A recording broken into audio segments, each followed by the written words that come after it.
A man who spent 14 years building his wife's daughter a future found out through a garage security app that he was never her father. He was her retirement plan. My name is Walter Cobb. I'm 62 years old, and until about 5 months ago, I thought I understood exactly what my life had added up to. I was wrong.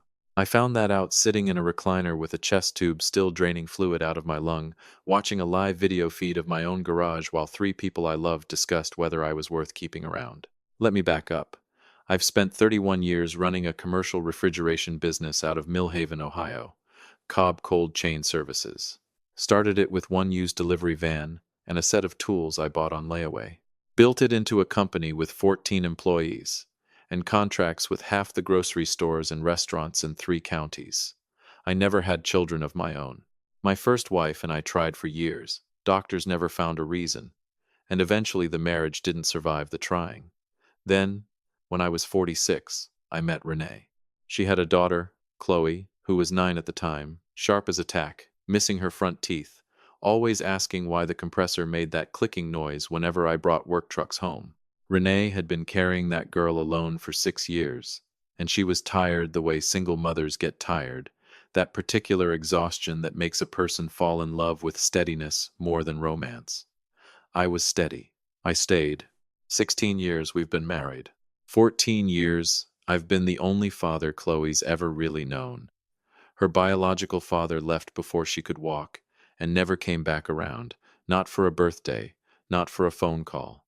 I didn't replace him in her mind because there was nothing there to replace. I just filled the space.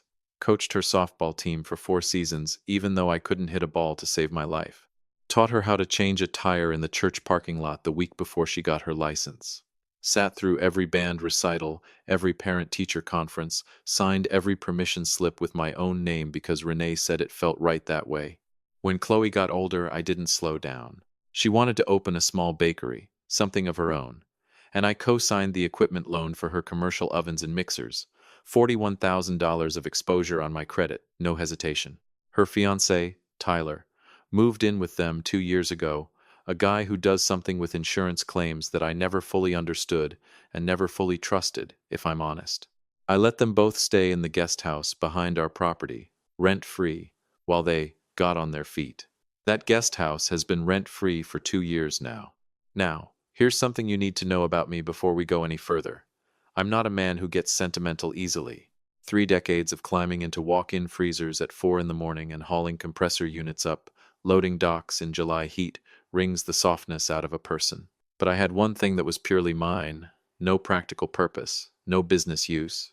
A 1967 Airstream trailer, fully restored. I found it as a gutted, rusted shell behind a barn outside Coshocton, towed it home for $800 and spent 11 years on and off bringing it back. New aluminum skin panels shipped from a specialty fabricator in Oregon. Rebuilt the interior with hand-cut walnut cabinetry I did myself in my own shop. That Airstream never carried a single client, never made me a dime. It was the one thing in 31 years of working that existed purely because I wanted it to. There's a collector 2 towns over, a man named Duke Halloran who made his money in scrap metal and spends his retirement hunting down vintage campers.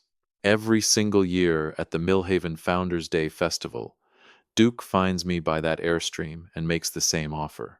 $68,000, cash, today. And every year I tell him the same thing. Not for sale, Duke. That trailer's going in the ground with me. I meant it every time I said it. I remember one afternoon, maybe a year and a half ago, before any of this happened. I was out in the yard polishing the Airstream's aluminum shell, not really cleaning it, just running my hand over it the way you touch something that matters to you. Chloe came out from the guest house holding a printout, some kind of lease agreement for a storefront downtown. She was practically shaking with excitement. "Walter, look at this," she said, spreading the papers across the picnic table. "Corner unit on Fairview. This is the one. This is where the bakery actually becomes real." I read through those papers slow. Then I looked at her. "You built this yourself," I told her. "I'm proud of you." She gave me that same gap-toothed grin she'd had at 9 years old and threw her arms around my neck. "Couldn't have done any of it without you, Dad." Not Walter. Not stepdad. Dad. I stood there in that yard after she went back inside, one hand still resting on the Airstream siding, and I felt something I don't let myself feel very often. I remember thinking, clear as a bell, that's it. That's the moment I did something right with my life. I thought I had a daughter. Not by blood, by choice. Turns out choice has an expiration date the second the math stops working out in your favor. But I didn't know that yet. I wouldn't know it for another year and a half. Not until I was lying in a hospital bed with a tube running out of my chest, watching a phone screen, listening to the three people I loved most calculate whether I was worth the trouble of keeping alive. It started on a Thursday in early spring. I was out at a client site, a big regional grocery chain's distribution warehouse, up on a lift replacing a failed condenser fan 40 feet in the air, work I've done 1,000 times without thinking twice about it. And then I couldn't get a full breath. Not pain exactly, more like somebody had wrapped a belt around my ribs and cinched it tight. I remember gripping the lift railing and thinking, clear as day, this is it, this is how it ends. 40 feet up in a warehouse in Millhaven, Ohio. It wasn't the end. Not yet. My foreman, a kid named Ray, who's worked for me 9 years, got me down and called 911, and I was at Millhaven General inside 20 minutes. Turned out my left lung had partially collapsed, spontaneous pneumothorax, they called it. On top of what the scans showed was an aggressive mass sitting against my chest wall that nobody had known about because I hadn't seen a doctor in 6 years. The ER doctor, a young woman with tired eyes and a straightforward manner, sat on the edge of my bed and didn't dress it up. Mr. Cobb, we can stabilize the lung here, but that mass needs a specialized thoracic surgical team, and I want to be honest with you. The outcomes for what we're looking at get significantly better with a center that does high volume on this specific procedure. That's not us. The team that did it best, she told me, was 3.5 hours away at a research hospital in Cleveland. Renee was in the room the entire time, holding my hand so tight it left marks. When the doctor stepped out, she leaned down over the bed rail, eyes wet, and said the words I needed to hear. We are doing whatever this takes, Walter. I don't care what it costs. I believed every word of it. The Cleveland team called 2 days later, once Millhaven General sent the imaging over. A surgeon named Dr. Whitfield, calm and direct, no wasted breath. Mr. Cobb, we can absolutely help you, and your specific case has a strong prognosis if we move quickly. But I need to be straight with you about the financial side. Given the timeline and the specialty nature of the procedure, we need a $65,000 deposit secured within 72 hours to hold your slot with the surgical team. If that window closes, the next available opening is 8 weeks out. 8 weeks. My local pulmonologist had already told me, quietly, that 8 weeks was not a guarantee my body could keep making promises on. 72 hours. $65,000. Renee squeezed my hand that night in the vinyl hospital chair, looking more exhausted than I'd seen her look in 16 years of marriage. I'll go to Heritage Trust first thing tomorrow, she said. We'll pull a home equity line against the house. It'll clear in time. I promise you, Walter. I promise. Funny thing about a promise. It's only worth as much as the person keeping it, and only once nobody's listening anymore. They discharged me home to recover for 2 days before the transfer to Cleveland, hooked to a portable oxygen tank, a drainage tube still taped against my ribs, told to rest and stay upright and avoid any strain. Renee set me up in the den downstairs since the stairs were out of the question, a hospital-style recliner they'd rented, an oxygen concentrator humming in the corner. And because the den shares a wall with the garage, and because I'd installed a security camera system in that garage 2 years back after a string of tool thefts in the neighborhood, the app was still open on the tablet propped on the side table, the one Chloe had been using to check the weather that morning. I hadn't closed it. Neither had she. That first evening home, I was weaker than I expected to be. My throat felt like it had been sanded down, dry from the oxygen line, dry from 2 days of hospital air. I needed water, that was all, just a glass of water. I could hear voices drifting faintly from the garage, out past the den wall.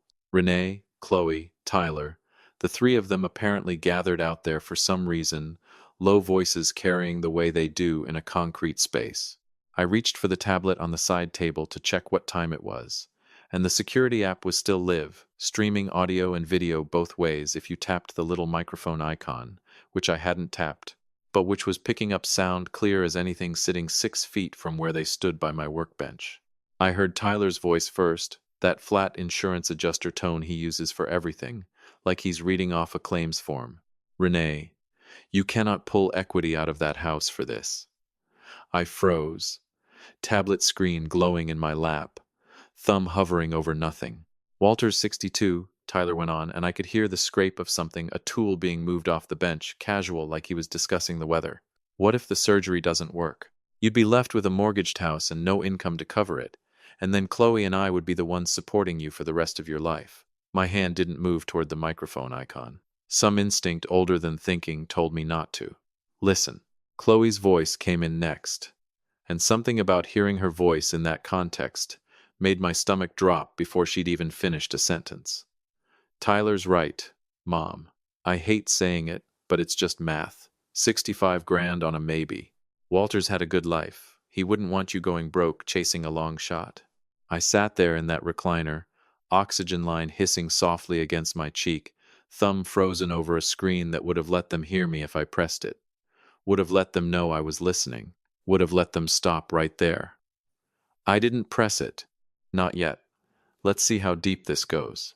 Out in the garage, the conversation kept rolling like it was any other Thursday. Like I wasn't 40 feet away, dying of thirst, listening to the 3 people who supposedly loved me decide out loud whether keeping me alive was worth the invoice. My throat burned. My chest ached under the tape holding that drainage tube in place. And then Tyler said something that made Chloe go quiet for a second before she laughed. A short, uncomfortable laugh, like she agreed but didn't want to say it out loud. "Besides," Tyler said, "let's be real, and I mean this with respect. I have never in my life wanted a glass of water so badly, and had it feel so impossibly far away." Somewhere in Millhaven, Ohio, 3 people stood in a garage and calculated a dying man's worth down to the dollar, never once imagining the tablet 6 feet away was carrying every word straight to the man they were talking about. I want you to sit with that phrase the way I sat with it. Let's be real. I sat with it for a long 3 seconds before Tyler kept talking, and in those 3 seconds, I made a decision that changed the rest of my life. I decided to keep listening. "Walter's already slowing down," Tyler said, and I heard him lean against the workbench, getting comfortable, settling into whatever point he'd clearly been building toward. "He barely touches that airstream anymore. And the guest house. He acts like he's doing us some huge favor letting us stay there, but I've put in real work on that place. New flooring, redid the bathroom myself. If something happens to him, we basically already live there for free permanently. Why would we throw money at keeping that arrangement complicated? Complicated. That's what my life had become to him. Not a person. A complication in an otherwise convenient arrangement." Chloe let out a breath, and I heard the particular creak of the folding chair she keeps out there for when she supervises Tyler's projects. "I know," she said, quiet, wavering just slightly.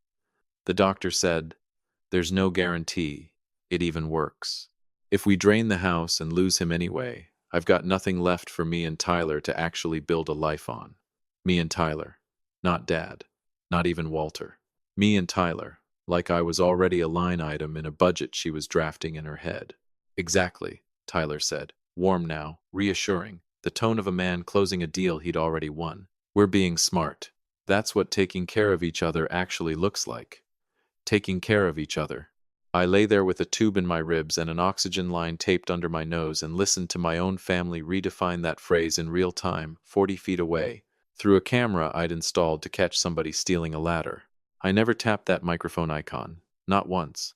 I let the tablet rest flat against my leg and I just listened, because somewhere in that stillness, I understood something important. If I said something right then, they'd apologize. They'd backpedal. They'd smooth the whole thing over with soft voices and soft lies. And I'd never actually know what they believed when they thought no one could hear them. So I let them keep talking. I let them finish the entire conversation, every ugly word of it, while I sat in that recliner with a throat so dry it hurt to swallow my own spit. About 40 minutes later, 40 minutes, not 5, 40 full minutes, where nobody thought to check on the man 2 days out from a collapsed lung, I heard the garage door roll down and footsteps cross toward the house. Renee came into the den, sat on the arm of the recliner, brushed my hair back the way she used to when we were newlyweds and I'd come home wrecked from a 14-hour install. For 1 second, one single second, I let myself believe the last 40 minutes hadn't happened. "Did you get the equity line started?" I asked. My voice came out cracked, barely more than a whisper, throat scraping against every word. She looked me dead in the eye. "The loan officer said it wouldn't clear in time. Honey," she said, "it's out of our hands. Out of our hands." I nodded. I didn't argue. I didn't ask a single follow-up question, though God knows I had about 200 of them sitting right behind my teeth. I just nodded like a man accepting a weather report and let her think she'd gotten away with it clean. She kissed my forehead, told me to rest, and left the room. I heard her footsteps go back toward the kitchen, heard the low murmur of the television switch on somewhere in the house, heard the ordinary sounds of an ordinary evening in a home where a man in the den had just been quietly sentenced to a maybe. Still no water. Nobody brought me a glass of water. I want you to understand something about me, because it matters for everything that happens after this. I don't act in the heat of the moment. 31 years running a refrigeration company teaches you that the man who panics is the man who costs somebody a limb or a life. You wait. You assess the whole system before you touch anything. You act once, decisively, when you're certain. I waited until close to midnight. Renee was asleep in the recliner beside mine, the soft, even breathing of a woman who'd made peace with her decision hours earlier. The house was dark except for the little nightlight plugged into the hallway outlet, the same one Tyler had installed himself, the same Tyler who 3 hours earlier had called our living arrangement a matter of financial convenience. I picked up my phone, hands still weak, still trembling slightly from the medication and the exhaustion and everything underneath both. I scrolled to a contact I hadn't texted in almost 2 years. Duke Halloran. I typed it out slow, one thumb in the dark glow of the screen. Me, Duke. The Airstream. Is 68 still on the table? The reply came back in under 6 minutes. Man sleeps with his phone on the nightstand like a teenager. Duke. For that trailer. Always. Everything okay, Walter? Me. Need it gone by tomorrow afternoon. Cashier's check. I'll explain later. Duke. Say less. I'll have the flatbed there by 2. 11 years of my life in that shell. Rebuilt interior, hand-cut walnut, aluminum skin I'd shipped across the country to get right.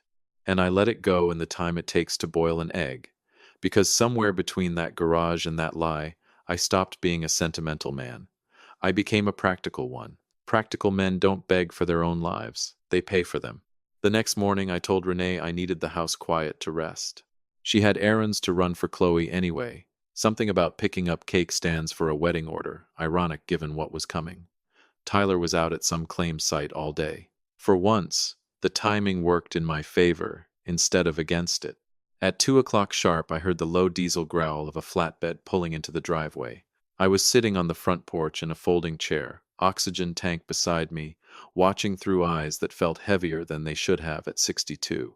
Duke got out first, a big man with a gray beard, the kind of handshake that could crack a walnut shell. He took one look at me, pale, tubing running under my nose, moving slow, and his easy grin faded fast. "Walter, what happened to you?" I didn't have an answer worth giving. "You don't look right, buddy."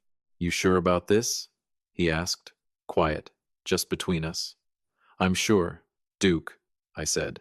Never been more sure of anything in my life. He didn't push it further. Duke's old Ohio stock, the kind of man who understands that sometimes a deal isn't really about the object changing hands. His crew backed the flatbed up my driveway slow, careful, like they were handling something alive. I watched them winch that Airstream up onto the ramps. 11 years of my life, most of them spent bent over that walnut cabinetry on weekends while everybody else in the house watched television. And I felt something I didn't expect to feel. Not grief. Clarity. Cold, crystal-clear clarity. Duke walked over, handed me a certified cashier's check for $70,000, $2,000 over his usual number, which I never asked for and never will forget. He folded it into my hand and gripped my shoulder. "Get better, Walter," he said. "That trailer's got a spot waiting in my barn if you ever want it back." "I won't. but it was a decent thing for him to say. I watched that flatbed pull out of my driveway and disappear toward the highway, my Airstream strapped down like cargo instead of the one thing I'd ever built purely for myself. 11 years. And I let it go in about 10 seconds, because I'd figured something out sitting in that recliner. If I was going to die, I was going to die knowing I paid for my own life. I wasn't going to beg for it. And if I lived, well, that was a conversation I intended to have entirely on my own terms. Cleveland took less time to live through than it takes to explain. Renee drove me up 2 mornings later, well within Dr. Whitfield's 72-hour window. The 3.5-hour drive up I-71 felt every bit as long as it sounds when you're not entirely sure you'll be making the return trip. I checked into the hospital with a cashier's check folded in my jacket pocket. Told the woman at intake I'd handled the deposit myself. Didn't offer further explanation. Wasn't her business to have one. The procedure went about as well as these things go. Dr.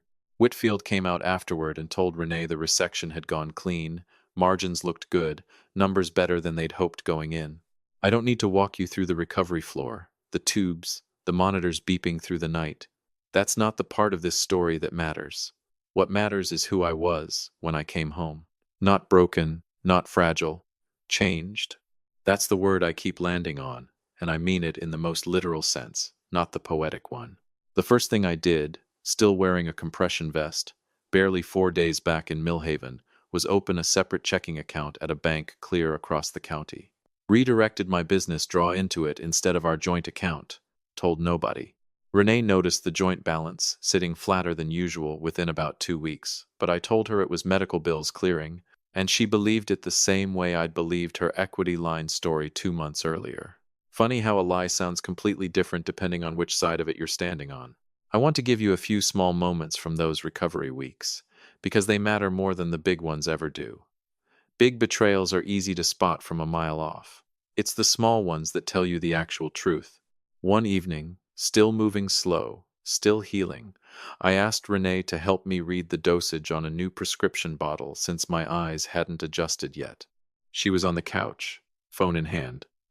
1 second, she said, thumb still scrolling. Chloe had texted her something about frosting colors for a wedding order. She finished replying before she ever got up to help me. A few days after that, Tyler stopped by, didn't come in to ask how I was recovering, walked straight past the recliner to the garage, grabbed a torque wrench off my pegboard without a word, and, on his way back out, mentioned that the water heater in the guest house was making a knocking sound, and I should probably get someone out to look at it soon. Didn't ask once how the surgery went. Then the phone call. I was resting in the den, door half open, and I heard Renee on the phone with her sister in Columbus, voice bright with relief. "He's doing so much better than we expected," she said. "Honestly, we really dodged a bullet on this one." She meant it medically. I heard something else entirely. I heard, "We almost wasted $70,000 on you." I sat in that den, hands folded in my lap, and I ran the math on my own family the same cold way Tyler had run it on me through that camera. Every day I saw it a little clearer. I wasn't a man they loved. I was a problem they'd nearly had to solve. And the only reason any of them felt relief that I'd lived was because they didn't have to carry the guilt of the alternative. That's not love. That's liability management. And I was done being a liability. 2 months after the surgery, Renee came to me with an idea, practically glowing about it. "I want to do a family dinner," she said. "You're fully recovered now, Walter. We should celebrate together." A family celebration. For the man whose family had spent 40 minutes in a garage deciding he wasn't worth the risk of saving. I said yes. Smiled, even told her it sounded wonderful, because I'd been waiting 2 months for precisely that kind of dinner. The night came. Chloe showed up first, already talking before she'd sat down, going on about a second bakery location she was scouting, hinting she might need me to co-sign a bigger equipment loan down the line. Tyler strolled in 15 minutes later. Didn't say a word about my recovery. Didn't ask how Cleveland went. Didn't so much as glance at the manila folder sitting quietly on the side table by my chair. We sat down at the table. Renee had made a full spread, pot roast, her mother's dinner rolls, green beans done the way I like them, the kind of Sunday dinner that used to mean something in this house. Tyler didn't even wait for the plates to make it fully around. "Before you get too comfortable, Walter," he said, reaching for the rolls without looking up, "that water heater out back is basically done. I need you to get a new one installed.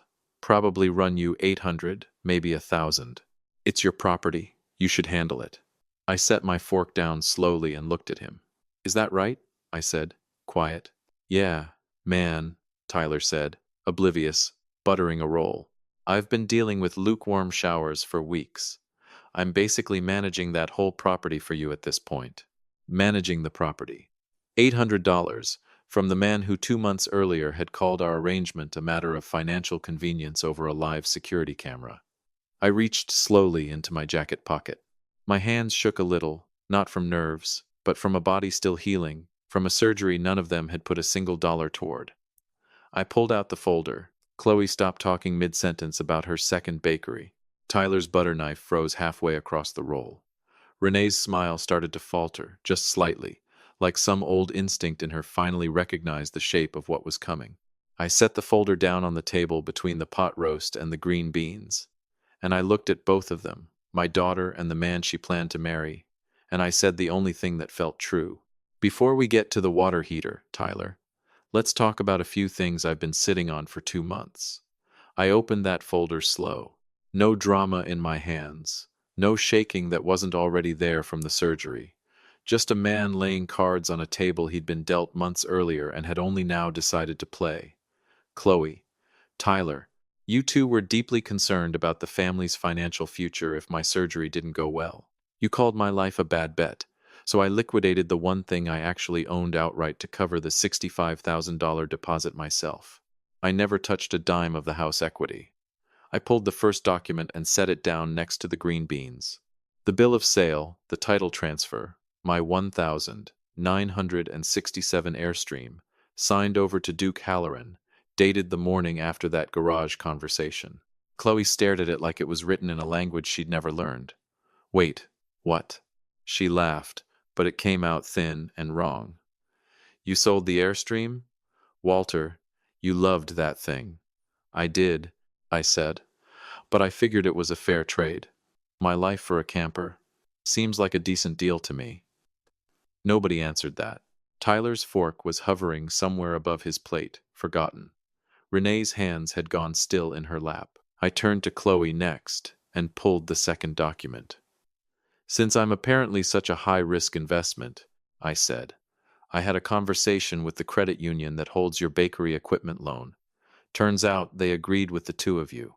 It's not exactly safe for a man who might die on any given Thursday to be personally guaranteeing somebody else's business debt." I slid the letter across the table. Chloe grabbed it, eyes scanning fast, color draining out of her face line by line. "This is a formal notice," I said. "That loan comes up for its annual review in 10 days. I notified the credit union this morning that I'm withdrawing my personal guarantee and my collateral. Without my backing, you'll need to secure your own financing or pay down the balance within 30 days. You can't do that." Chloe's voice cracked. And for just a second, 1 second, I saw the 9-year-old kid again, the one who used to trail behind me through the hardware store asking what every tool on the wall was for. "No, Chloe," I said, and I kept my voice level, because I'd promised myself I would. "That's everything I built for you. You just managed it day to day. And 2 months ago, over a garage camera I forgot to close, you told your mother I wasn't worth protecting. So I stopped protecting your business. That's not cruelty, sweetheart. That's just consistency." Tyler had gone very quiet, watching all of it with the particular stillness of a man realizing the storm hasn't reached him yet, but it's coming fast. I pulled the third document. "Tyler," I said, and I let his name sit there a second before I kept going. "Effective today, I've handed management of the guest house over to Buckeye Property Management downtown. Since you two have been there on an informal arrangement, I've instructed them to issue a formal 30-day notice of non-renewal. If you want to stay past that, you're welcome to sign their standard lease at market rate, $2,200 a month. Otherwise, your 30 days start today." "That's insane," Tyler said. "I can't come up with that in 30 days. Then you've got 30 days to pack, I continued, like he hadn't spoken at all. His face had gone the color of drywall. You're evicting us over a water heater? No, I said. I'm evicting you over 2 years of thinking a discount was a debt I owed you, instead of a gift I chose to give you. I paused. And speaking of gifts, I noticed the new flooring, the bathroom work. Cost you around $3,100 out of pocket, didn't it? Tyler's mouth opened. Nothing came out. I own the property, Tyler. I see every invoice that touches it. I never said anything because I figured you two were trying to make it feel like home. I let that sit half a second. Turns out you were just trying to make it feel like yours. I'll knock the 3,100 off your final balance. You're welcome. I want you to understand I never raised my voice once through any of it. Not one time. 31 years in the trade teaches a man that the loudest person in a room is usually the one who's already lost the argument. I'd waited 2 months for this exact dinner. I wasn't about to ruin it by shouting. Chloe was the first one to break. Chair scraping back hard enough to nearly tip, face flushed red. This is insane, she said. This is family. You can't just destroy our lives over a conversation you weren't even supposed to hear. I looked at her a long moment. I heard everything, Chloe, I said, quiet and even. I heard you calculate my death like I was a bad stock pick. I heard you call my life a long shot. And I heard your mother agree with you. Walter, you don't understand. Renee blurted out, hands shaking as she gripped the edge of the table. I panicked. They were both in my ear. The doctors were throwing numbers at me. I was trying to protect everybody. Don't, I said, and something in my tone made her voice cut off mid-breath. Don't insult me by dressing a lie up as protection. You made your position clear 2 months ago. You just didn't have the nerve to say it to my face. You said it into a camera, and then you lied to me an hour later while I was still waiting on a glass of water I never got. Tyler slammed his palm flat on the table, rattling the green beans. You were never her real father, he said loud now, the flat insurance voice gone entirely. You just married her mom. You don't get to act like you raised her. There it is. 14 years, boiled down to one sentence, right at the end, right when it mattered least and hurt the most. I didn't flinch. I looked him dead in the eye, the same way Renee had looked into mine when she lied about the bank. I raised that girl from the time she was 9 years old, I said. I paid for her culinary training. I co-signed her business loan with my own name and my own risk. I gave the two of you a home at a third of market rate because I thought you were building a life, not managing an asset. I gave her my savings, my credit, and my name because I thought she was my daughter. I paused, let the silence stretch just long enough to sting. But you taught me a business lesson through that camera, Tyler. Never throw good money after bad. My investment in this family ended the night the two of you calculated my death over a torque wrench.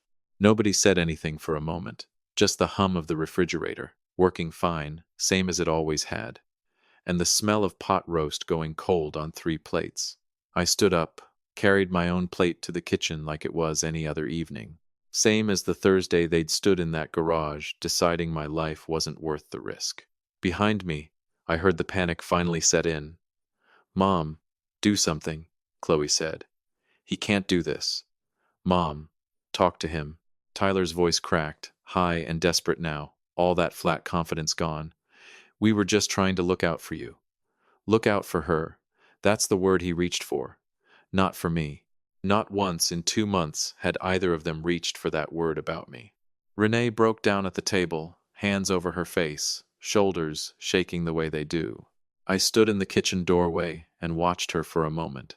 16 years of marriage sitting right there in front of me, dissolving into a puddle of regret. Walter, please, she said. Please reconsider. They're scared. I'm scared. We didn't mean it the way it sounded. Renee, I said, you chose their comfort over my life. I'll keep the lights on. I'll keep the fridge full, because I made a vow in a church 16 years ago, and I intend to keep that much of it. I let that land. But as far as a marriage goes, you lost your husband in that recliner the night you told me the bank said no. You just didn't know it yet. Chloe and Tyler left within the hour. Didn't say goodbye. Tyler backed out of the driveway so fast he clipped the mailbox post, snapped it clean at the base.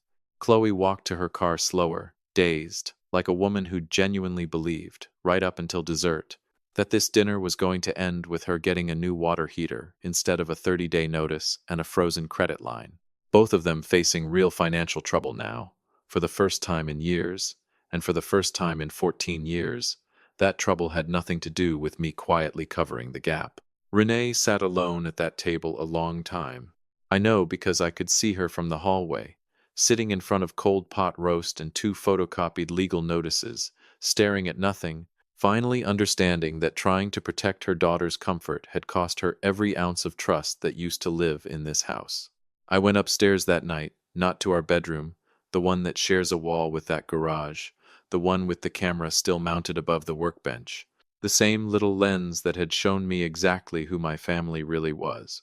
I went to the guest room down the hall instead, pulled my old duffel bag down from the closet shelf, packed it slow, methodical, the way I do most things now. Made up the bed with fresh sheets, tucked the corners tight the way I used to when I helped my mother with hospice care back in my 20s, before I ever owned a business of my own. Clean, precise, final. Renee found me there a couple hours later, stood in the doorway. I kept folding. "What are you doing?" she asked. "I'm not sleeping in that room anymore," I said, not looking up from the duffel bag. I can't lie there and stare at that ceiling and remember what I heard through a wall while I was fighting to breathe underneath it. "Walter, please. You made a choice, Renee," I said. "I'm not punishing you. I'm adjusting my expectations. You protected your investment 2 months ago. I'm protecting mine now. From here on, this is a business arrangement. Roof, bills, groceries, nothing more." I didn't yell. I didn't cry. I zipped the bag, set it by the closet, and closed the door before she could say anything else. It's been a little over a month since that dinner. Chloe's bakery is still open, barely. She found a private lender to cover part of the collateral gap at an interest rate that'll take her years to work out from under. Last I heard, she and Tyler called off the second location entirely. He called me once, left a voicemail asking if we could talk, man to man. I haven't called him back. Maybe I will someday. Maybe I won't. Tyler moved his things out of the guest house on day 28, 2 days before his notice expired, into a one-bedroom apartment on the other side of town that costs him more than the discounted rent I'd been quoting him for 2 years, with a roommate he found online. Last I heard from a neighbor, he's picking up overtime shifts to cover it. First real financial pressure he's faced in a long while. Funny how fast a man finds motivation once the safety net gets cut clean. Renee and I still live in the same house. We eat dinner at the same table, most nights in near silence. She does the laundry. I pay what needs paying. Some mornings, I catch her looking at me like she's trying to find the man who used to reach for her hand across that table without thinking about it. Some mornings I let her look a beat too long before I get up and start my coffee. I haven't decided yet if there's a version of husband left in me for her. Maybe there is. Maybe there isn't. That's a conversation for another day, and I'm not in any hurry to have it. The yard is quieter now. No Airstream sitting under its cover by the fence line.